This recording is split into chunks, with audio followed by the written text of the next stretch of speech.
بسم اللہ الرحمن الرحیم۔ آج اچرا بازار میں ایک خاتون اپنے خاوند کے ساتھ ایک ایسے ڈریس کے ساتھ داخل ہوئی جس پر عربک کیلیگرافی سے لکھا گیا پرنٹڈ تھا ڈریس،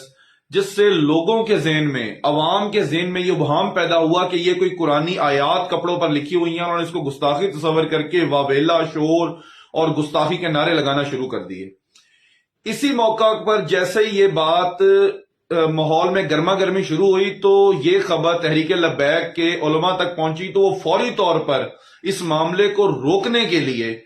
وہ اچرا بازار پہنچے اور انہوں نے جا کے اس معاملے کو فوری طور پر سمجھا اور عوام میں آگاہی مہیا کی اور پولیس کو انفارم کیا کہ وہ فوری طور پر یہاں کے آ کے عوام کو روکیں، اور انہوں نے عوام کو عالم ہونے کی حیثیت سے یہ آگاہی دی کہ یہ صرف عربک کیلیگرافی ہے، نہ کہ یہ کوئی قرآنی آیات کے الفاظ لکھے ہوئے ہیں، نہ عورت نے یہ کوئی سوچ کر ایسا کوئی اقدام کیا ہے۔ اس نے ایک جرنل ایک دبئی سے ابراڈ سے یہ ڈریس خریدا تھا، وہاں یہ پہن کے پھرنا کوئی ایسا میٹر نہیں کرتا، لیکن یہاں پہ اس کو محسوس یہ کر لیا گیا، جو عوام قرآن پاک کے ان الفاظ کو نہیں جانتے تو انہیں یہ لگا کہ یہ شاید قرآن کے کچھ الفاظ لکھے گئے ہیں۔ یہاں پہ جو لبرل جنونی ہیں انہوں نے ایک پروپیگنڈا شروع کر دیا، کیونکہ پچھلے کچھ وقت سے وہ جو لبرل جنونی ہیں ان کا ایک پروپیگنڈا ہے، وہ بڑے ہائی لیول پہ کرنے کی کوشش کر رہے ہیں۔ انہوں نے پہلے فیض آباد دھرنے پر واویلا ڈال کے کرنے کی کوشش کی تو وہ ناکام رہے، پھر انہی لبرل جنونیوں نے جڑا والا کیس کو 30 دن تو میڈیا پر بیٹھ کر ٹاؤن ٹاؤن کرتے رہے اور ان کا بیانیہ فلاپ ہو گیا، اور اس کے بعد انہوں نے پھر اپنے سوشل میڈیا اکاؤنٹ سے وہی، اور ہر جگہ پہ جا کے ٹویٹس وہ ڈھونڈ رہے ہیں 24 گھنٹے کہ کسی طرح ہم اپنی لبرل جنونیت نکال لیں، کہ کسی طریقے کے ساتھ ہم علماء پر ان کو کوئی ٹاؤن ٹاؤن کرنے کا موقع مل جائے۔ اب جاہلوں کو یہ پتہ ہی نہیں ہے کہ اس معاملے کو، یہ جو عورت کا معاملہ ہوا، جو یہ مسکنسپشن پیدا ہوئی، اس کو روکا ہی آگے تحریک لبیک والوں نے ہے۔ اب پورے پاکستان میں لبرل جنونیوں کا ٹارگٹ اس ٹائم تحریک لبیک پاکستان ہے۔ جب انہیں کچھ نہیں ملتا تو وہ تحریک کو ٹارگٹ کرنے کے لیے لبرل جنونیت کا جن باہر نکالتے ہیں اور ٹائپنگ شروع کر دیتے ہیں وداؤٹ تحقیق، اور ان کا جو مقصد ہے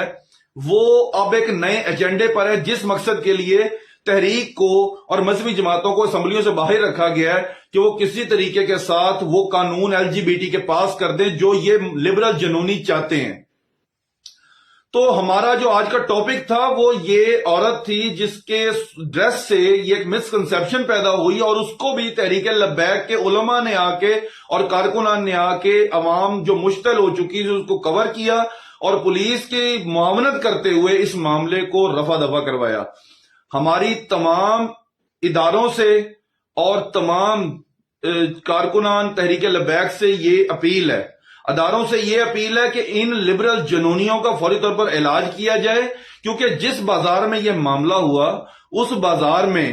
نہ تو اس وقت کوئی سامنے مدرسہ ہے، نہ کوئی مسجد سے نکل کر لوگ آئے، یہ عام لوگ ہیں جو دوسری سیاسی لبرل پارٹیوں کے کارکنان ہیں، ورکرز ہیں،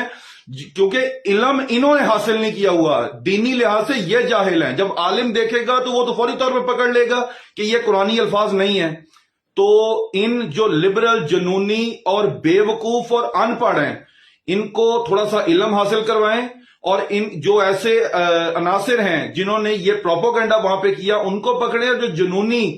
لبرل جنونی پروپیگنڈا کرنے والے ہیں ان کی بھی قلعہ کما کرنے کے لیے میدان میں آئیں۔ جب وہ ختم نبوت کے قانون میں ترمیم ہوئی تھی تو تب بھی ان لبرل جنونیوں نے کہا تھا کہ ایسا کچھ نہیں ہوا، پھر لبرل جنونیوں کو اپنی ٹویٹس ڈیلیٹ کرنی پڑی اور وہ مسئلہ دوبارہ ٹھیک ہوا۔ اب یہ لبرل جنونیوں کو مسئلہ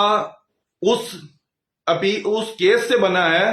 جو کیس اس ٹائم چیف جسٹس کے تھرو، اور یہ پٹواری حضرات ہیں، نون لیگ کے لوگ ہیں، یہ جو پروپیگنڈا کر کے تحریک لبیک کے خلاف ایک کیمپین کرنا چاہ رہے ہیں، تو فوری طور پر یہ جو لبرل مافیا ہے اس کے خلاف سخت سے سخت کارروائی کرنی چاہیے، اور جن لوگوں نے اس پر پروپیگنڈا کر کے ایک عورت کی جان کو خطرے میں ڈالا ہے ان کے خلاف بھی کارروائی کی جانی چاہیے، سخت سے سخت کارروائی کی جانی چاہیے۔ اور ہماری ماؤں بہنوں سے بھی اپیل ہے کہ ایسے کپڑے کم از کم وہ مارکیٹ میں پہن کے نہ نکلیں، جس سے لوگوں کے ذہن میں ابہام پیدا ہوتے ہیں. اور اس کے علاوہ کپڑے پہننے کی ہزاروں اقسام ہیں، وہ پہن سکتی ہیں، لیکن کچھ ایسے جن سے ابہام پیدا ہوتے ہیں ان سے بچا جائے تو زیادہ مناسب ہے. اللہ پاک سب کا حامی و ناصر ہو.